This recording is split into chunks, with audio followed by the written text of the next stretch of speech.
Christine Hermosa tuluyan ng lumaya sa poder ni Oyo Boy Soto.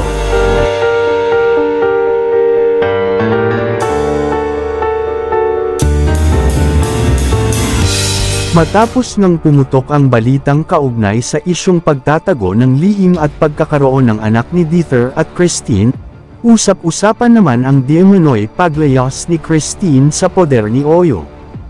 Ayon sa nakalap naming source, dahil daw sa isyong sangkot ang actress ay gusto di umano nitong umiwas sa isyu.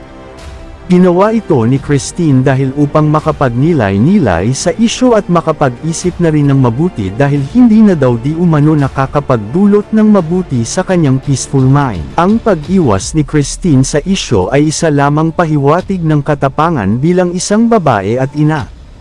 Hindi naman daw pababayaan ni Christine ang kanyang obligasyon bilang ina sa kanyang mga anak at handa naman daw niya itong harapin sa abot ng kanyang makakaya. Sa ngayon ay gusto lang ni Christine ang makapag-isip at umiwas na muna sa social media.